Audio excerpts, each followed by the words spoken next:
Então lhe trouxeram um surdo e gago, e lhe suplicaram que impusesse as mãos sobre ele. Jesus, tirando-o da multidão, à parte, pôs os dedos nos ouvidos dele, depois, cuspindo, aplicou saliva na língua do homem.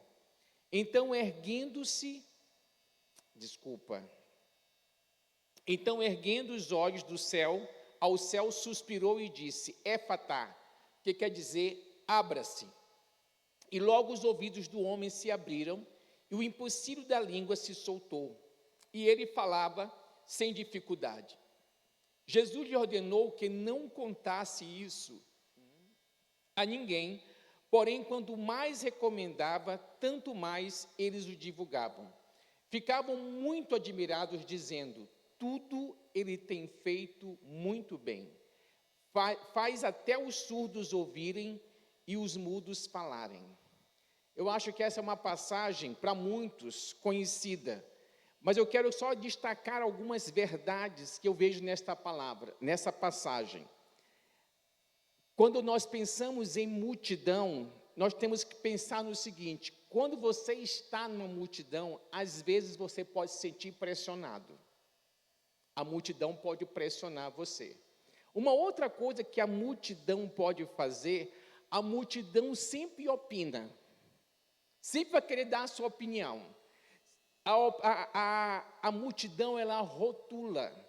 Porque se você for ver, este homem ele era surdo e gago. Ele tinha uma dificuldade de poder falar. Com certeza, quando alguém se referia a ele, não era nem pelo nome às vezes. É aquele rapaz que é surdo e é gago. Então a pessoa perde o nome. Ela começa a ser conhecida pela sua deficiência, pela sua limitação. Uma outra coisa que a multidão faz é que a multidão ela pode aplaudir hoje e amanhã ela pode abandonar. E hoje nós somos muito medidos pelos likes, né? E hoje as pessoas morrem de medo de ser canceladas. Então a multidão ela vai ou aplaudir ou ela vai abandonar. Ela vai dar vários likes ou ela vai cancelar. Mas é interessante que Jesus, para proporcionar saúde, a cura para aquele homem, uma das coisas que Jesus fez foi tirar o homem da multidão. Ou seja, tirar o homem de toda a influência que aquela multidão podia proporcionar àquele momento tão importante para a vida dele. E aí, quando você olha para esse texto, lá no versículo 33, onde diz assim, Jesus tirando da multidão à parte. Eu quero que você possa pensar comigo no seguinte, uma outra coisa importante, Jesus tira aquele homem da multidão para restaurar a sua identidade. Uma das coisas que com certeza Jesus perguntou para ele é, qual é o seu nome? Porque talvez as pessoas que o apresentaram denominando, rotulando ele pela sua limitação, pelo seu problema de saúde. Aqui Jesus pergunta para ele, qual é o seu nome? Jesus procura restaurar a identidade daquele homem. Uma outra coisa importante, com certeza, ele tinha vergonha da maneira como ele era. Então, outra coisa importante, quando Jesus tira ele da multidão, Jesus está querendo dizer para ele, mostrar para ele que a vergonha precisava ser protegida. Quando nós temos vergonha de alguma coisa, nós procuramos nos proteger. Então, naquele momento, Jesus traz aquele homem para um acolhimento. Uma outra coisa importante, quando nós pensamos no milagre, gente, uma outra coisa antes disso, a intimidade precisava ser criada. naquele momento, um pouquinho antes de Jesus poder fazer tudo o que fez na vida daquele homem, um laço se formou naquele momento. A intimidade foi criada. E outra coisa que nós aprendemos quando Jesus tira esse homem para poder tocar na vida dele, é que o milagre não é um espetáculo. O milagre é um encontro. Todas as vezes que Deus faz um milagre, Deus sempre proporciona um encontro com o divino e o terreno, com o sobrenatural e o natural. Então, um milagre, ele sempre vai ser um encontro também. Então, quando você olha para essa situação deste homem, em particular, este homem que era surdo e gago, nós podemos aprender isso com a sua experiência. Mas existe uma outra experiência que eu quero também trazer para nós podermos pensar nessa noite. Marcos capítulo 8, a partir do versículo 22. Aqui nós vamos falar do cego de Betsaida. O texto diz aí: então chegaram a Betsaida e lhe trouxeram um cego e pediram a Jesus que tocasse nele. Jesus, tomando o cego pela mão, levou-o para fora da aldeia, então cuspiu nos olhos do homem e, impondo-lhe as mãos, perguntou: você vê alguma coisa? O homem, recuperando a visão, respondeu: vejo pessoas, mas elas parecem árvores que andam.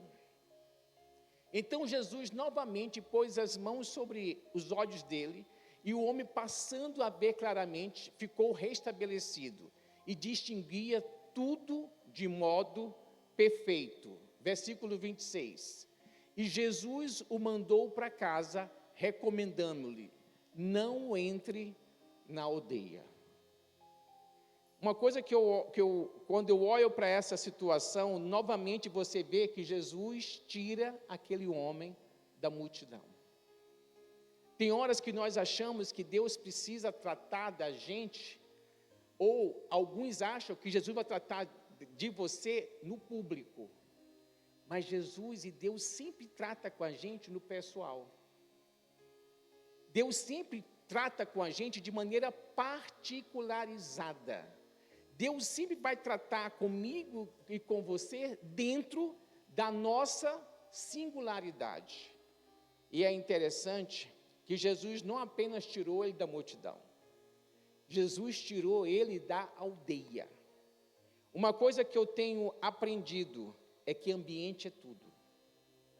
Algumas curas, elas exigem uma mudança de ambiente.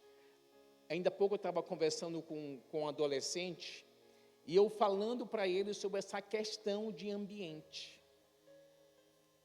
Teve uma experiência, essas experiências que você faz, experimento social, onde aparece um rapaz dentro do elevador. Ele, de fato, está ali, pegou o elevador em algum dos andares e estava subindo. Sobem 3 pessoas no elevador. Só que todas as 3, em vez de elas ficarem de frente para a porta do elevador, ficaram de lado, as 3. E o elevador continuou subindo. O rapaz que estava na posição correta, quando viu os 3 de lado, também ficou de lado. Aí aparece uma outra situação, onde está um outro rapaz no elevador, entra 4 pessoas, ele está de frente para a porta do elevador, as 4 ficam de costa. Aí quando ele percebe que está todo mundo de costa, ele também, embora tenha achado estranho, ele também vira de costa. Aí tem várias situações, e aí eles começam a ver e a estudar o comportamento das pessoas, a maneira como nós sofremos influência. Às vezes você nem sabe o porquê que está fazendo o que está fazendo, mas porque todo mundo faz, então você termina fazendo. Aí eu me lembrei da história, da época da tragédia que teve aqui em 2011, que surgiu no caos, naquela situação toda, aquela reportagem, de repente surgiu o boato de que uma represa tinha se rompido. E todo mundo, o pessoal já estava espantado com a situação, e todo mundo começou a correr, até que as pessoas começaram a pensar, pera lá, mas não tem represa aqui. Como é que uma represa se rompeu? Mas até você poder se situar na situação, até você poder recobrar, você já passou todo o desgaste que a repercussão daquela notícia trouxe no estado como estava vivendo, de caos que estava vivendo a cidade. Mas eu quero só mostrar para você que nós somos pessoas que sofremos influência.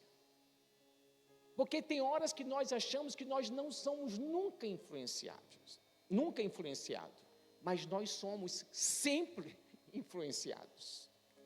E quando você muitas vezes não caminha dentro daquilo que da norma, muitas vezes você é punido.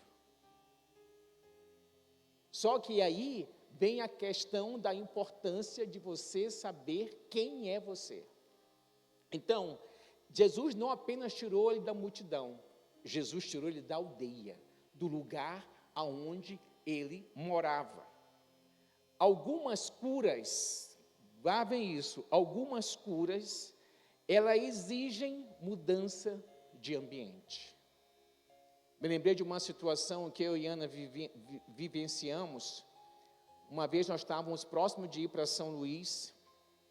A bispa Ana fez a seguinte observação para mim. Você já observou que todas as vezes que vocês vão para São Luís, quando vocês voltam, um ou outro adoece? Eu falei, não. Mas o Austin observem isso. Aí, lógico, ela deu algumas instruções para que nós pudéssemos ir para lá e voltarmos e continuarmos bem. Então, você precisa saber medir de que forma aquele ambiente, o ambiente familiar, o ambiente de trabalho, o ambiente da vizinhança, de que forma aquele ambiente influencia você. Gente, eu não vivi 2011 aqui. Mas quando eu cheguei aqui, eu ouvi falar tanto da situação, a cidade foi tão marcada, que eu comecei a ficar, às vezes, desesperado quando começava a chover. Eu falo, meu Deus, porque não tem como o ambiente não sofrer influência, não influenciar você.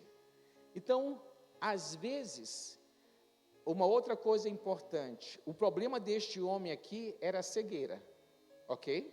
Ele era cego. Jesus tira ele da multidão, Jesus tira ele da aldeia, põe ele para fora, para poder curar a cegueira dele. Mas às vezes, gente, a cegueira não é só o problema. Aparentemente, a cegueira era o problema, mas às vezes é o ambiente que reforça a cegueira. Ou seja, aquela cegueira daquele homem poderia estar a serviço de alguma situação daquele ambiente. Então, tem pessoas que muitas vezes, quer ver uma coisa? Tem pessoas que quando saem de determinados ambientes, elas ficam ótimas. Parece que tudo foi resolvido. Quando elas voltam para aquele ambiente, parece que tudo aquilo que ela achava que tinha sido resolvido, volta a acontecer. Existe um filme que eu até sugeri que vocês assistissem no domingo, chama-se Uma Carta para a Sua Juventude. Não, Uma Carta para a Minha Juventude. Uma coisa que eu acho muito interessante nesse filme é que começa com a celebração do aniversário de 10 anos da filha dele. E aí ele começa a viver uma situação desesperadora. E a mulher e a filha não conseguiam entender o porquê que aquela autoproteção de não quererem que a menina ficasse na piscina. E aí quando volta a história dele no passado, aí ele o filme vai mostrar que com 10 anos de idade, foi a idade que a irmã dele morreu. Então ele morria de medo da mesma situação acontecer com a filha dele.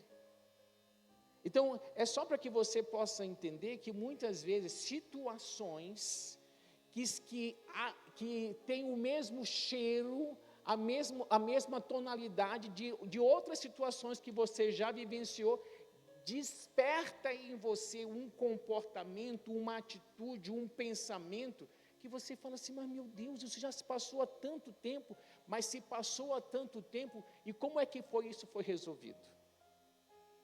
Então, uma coisa que você precisa pensar, ambientes adoecidos perpetuam identidades adoecidas. Vou ler de novo. Ambientes adoecidos perpetuam identidades doentes. Por isso que Jesus, quando cura aquele homem, ele tira da multidão e tira do ambiente. E ele fala para aquele homem, não entre na aldeia. Ou seja, não volte para o mesmo lugar. Não volte para o mesmo lugar. Uma outra situação que eu quero que a gente possa ver da maneira como Jesus tira a pessoa e coloca ela à parte da influência de uma multidão ou de muitas pessoas, é justamente a cura da filha de Jairo. Vai lá para Marcos capítulo 5, a partir do versículo 21. Marcos capítulo 5, a partir do versículo 21, diz aí, tendo Jesus voltado de barco para o outro lado, reuniu-se em volta dele uma grande multidão. Uma grande multidão, e ele estava junto do mar. Então chegou um dos chefes da sinagoga, chamado Jairo, e vendo-o, prostrou-se aos pés de Jesus. E lhe pediu com insistência, a minha filhinha está morrendo. Venha impor as mãos sobre ela, para que seja salva e viva. Jesus foi com ele, uma grande multidão seguia Jesus, apertando de todos os lados. Estava ali certa mulher, que havia 12 anos, vinha sofrendo de uma hemorragia. Ela havia padecido muito nas mãos de vários médicos, e gastado tudo o que tinha, sem contudo melhorar de saúde, pelo contrário, piorava cada vez mais. Tendo ouvido a fama de Jesus, a mulher chegou por trás, no meio da multidão, e tocou na capa dele. Porque dizia, se eu apenas tocar na roupa dele, ficarei curado. E logo a hemorragia estancou, e ela sentiu no corpo que estava curada daquele mal. Jesus, reconhecendo imediatamente que dele havia saído o poder, virando-se no meio da multidão, perguntou, quem tocou na minha roupa? Os discípulos responderam, o Senhor está vendo que a multidão o aperta, ainda pergunta, quem me tocou? Ele, porém, olhava ao redor para ver quem tinha feito aquilo. Então, a mulher amedrontada e trêmula, ciente do que lhe havia acontecido, veio, prostrou-se diante de Jesus e declarou-lhe toda a verdade. Então Jesus lhe disse, filha, a sua fé salvou você, vai em paz e fique livre desse mal. Enquanto Jesus ainda falava, chegaram alguns da casa do chefe da sinagoga, dizendo, a sua filha já morreu, por que ainda incomoda o mestre? Mas Jesus, sem levar em conta tais palavras, disse ao chefe da sinagoga, não tenha medo, apenas creia. Jesus não permitiu que ninguém o acompanhasse, a não ser Pedro e os irmãos Tiago e João. Chegando à casa do chefe da sinagoga, Jesus viu o alvoroço, os que choravam e os que pranteavam muito. Ao entrar, disse, por que vocês estão alvoroçados e chorando? A criança não está morta, mas dorme. E riam-se dele. Mas Jesus, mandando que todos saíssem, levou consigo o pai, a mãe da criança e os que vieram com ele, e entrou onde ela estava. Tomando a criança pela mão, disse, Talita cumi, que quer dizer, menina, eu digo a você, levante-se. Imediatamente a menina, que tinha 12 anos, se levantou e começou a andar. Então todos ficaram muito admirados. Eu quero destacar algumas verdades nessa experiência de Jairo. Primeiro, quando você está a caminho do seu milagre, aprenda com os milagres que acontecem nesse caminho. Enquanto Jairo estava indo com Jesus para a casa dele, para que Jesus pudesse orar pela sua filha, Jairo presenciou um milagre.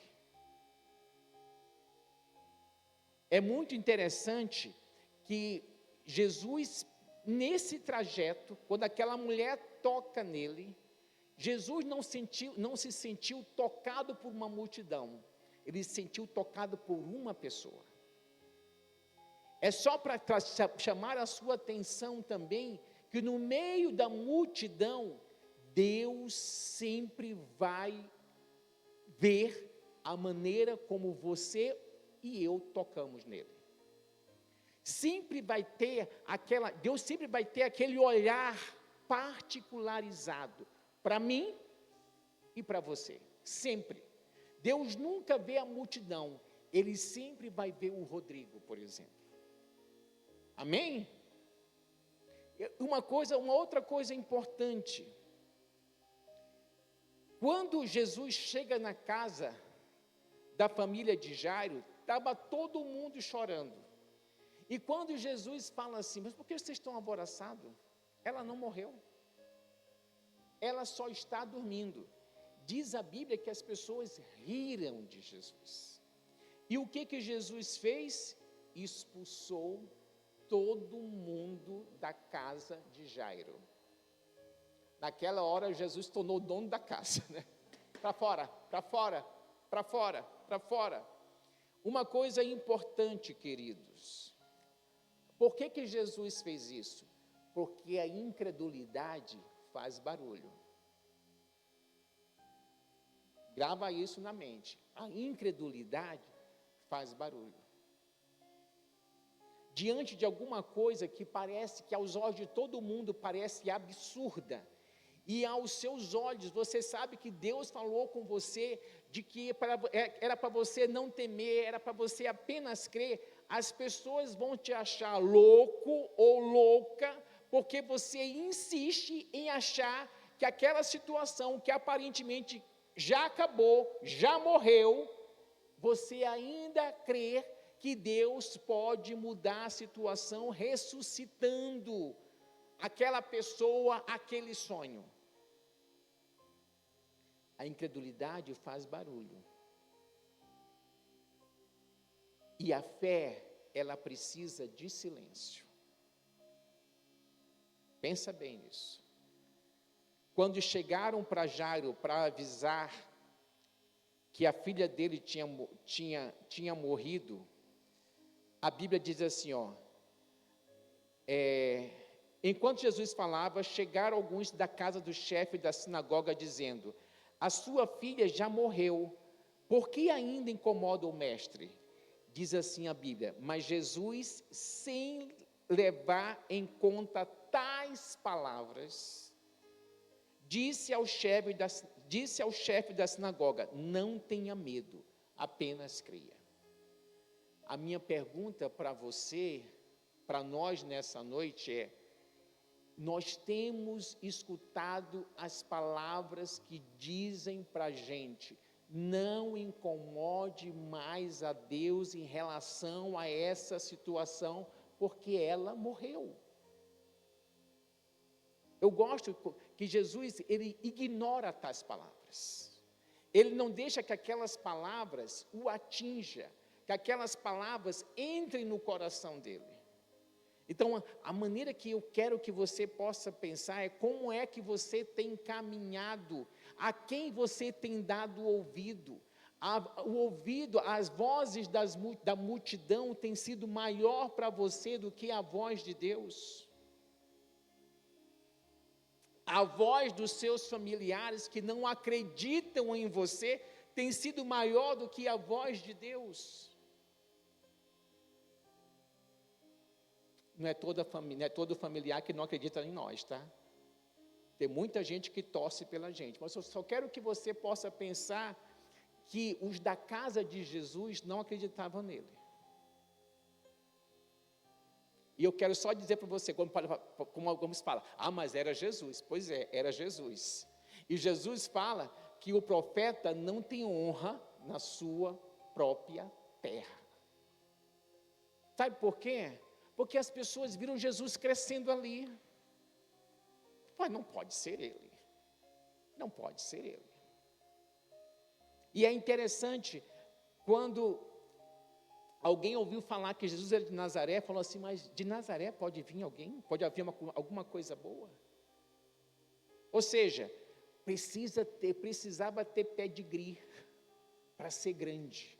Precisava ter um nome famoso para ser grande. Precisava ser de uma cidade que tinha importância para ser grande. Então lembra disso. A incredulidade faz barulho. A fé precisa de silêncio.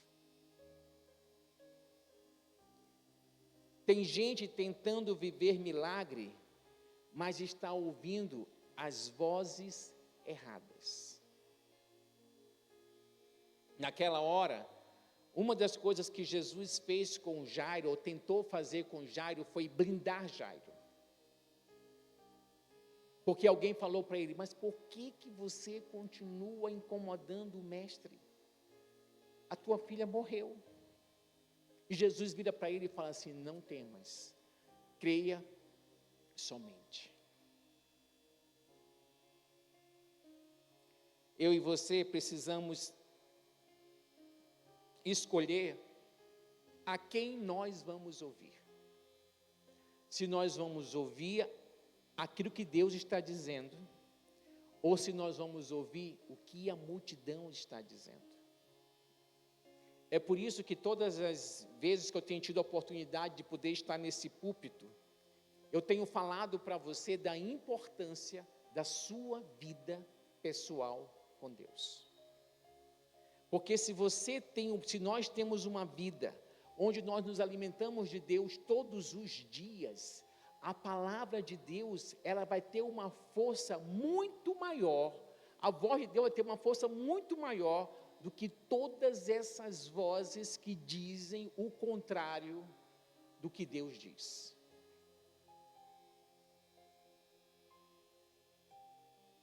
Talvez a surdez espiritual, ela pode estar ligada ao excesso de vozes. A gente ouve tanta coisa, que às vezes nós temos dificuldade de poder discernir no meio de todas essas vozes, qual é a voz de Deus. Você vai ver que muitas vezes, na dinâmica da vida de Jesus, Jesus deixava todos os seus afazeres e se retirava para um lugar deserto para estar com Deus.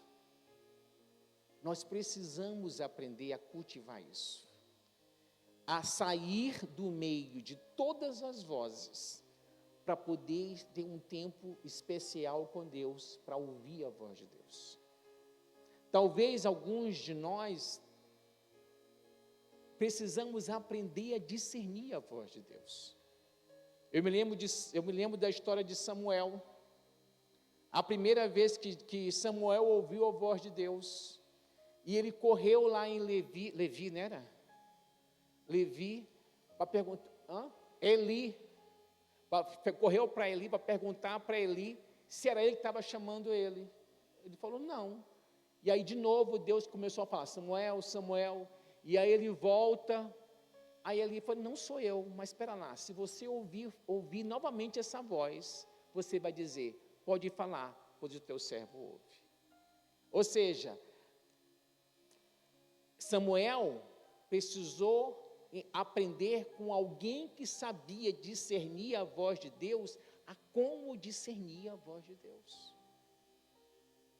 Então você tem que entender que existem pessoas que sabem e podem ajudar ou nos ajudar a ouvir a voz de Deus. Existe um livro que até do fundador da Jocum, Lori Cunningham.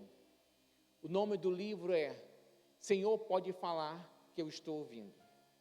Nesse livro, ele ensina alguns princípios que podem nos ajudar a ouvir a voz de Deus. Procure esse livro, procure ler esse livro.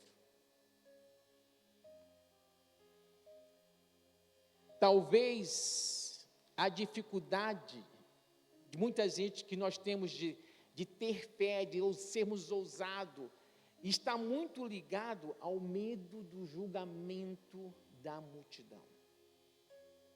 Observe que todos esses milagres, começando por aquele homem que era surdo e gago, Jesus sempre tirou a pessoa do meio da multidão. Talvez nesses dias, Deus pode estar dizendo para você que você precisa mudar de ambiente, que você precisa fazer uma faxina nos seus relacionamentos.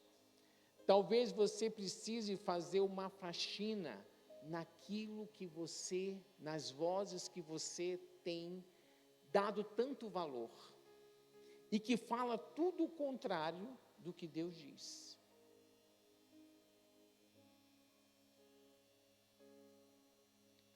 É interessante que essa questão de influência, ela é tão importante, que aos 20 anos de idade, quando eu conhecia Jesus, teve situações que eu não conseguia administrar sozinho. Eu lembro que eu tinha um relacionamento, uma amizade muito próxima, e às vezes eu saía da igreja tão santo, tão santo, tão santo, e antes de chegar na minha casa, eu encontrava com aquele amigo, e eu ficava dividido. De um lado eu queria Deus, e de outro lado, eu queria voltar para onde eu tinha saído. E aí teve um dia que eu falei com Deus, eu falei, Deus, eu não tenho como fugir dele. Nós éramos vizinhos, o que dividia a casa, a minha casa da casa dele era um muro. Eu falei, Deus, eu não consigo fugir dele. Mas, Senhor, me afasta dele. Afasta essa pessoa de mim. Deus me colocou numa agenda tão louca que eu não tinha tempo para ele. A ponto de minha mãe chegar para mim e falar assim, fulano de tal está procurando você. Você não vai mais falar com ele? Eu falei assim para minha mãe, eu não tenho tempo. Eu não estou fugindo dele, eu não tenho tempo. 6 meses depois de convertido, é que eu fui ter condições de sentar com ele para conversar sem que ele me influenciasse. Então, talvez existam alguns momentos que nós temos que agir dessa maneira, até que nós tenhamos estrutura para lidar com algumas situações.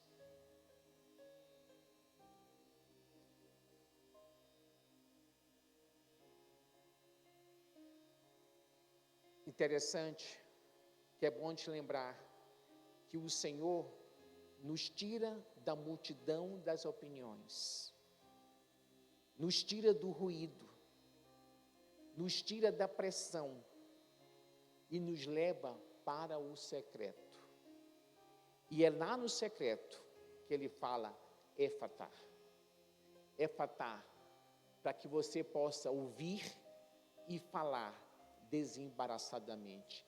Éfatá, para que os seus olhos possam abrir e para que você possa ver as coisas nitidamente, distinguir o que é bom e o que é ruim.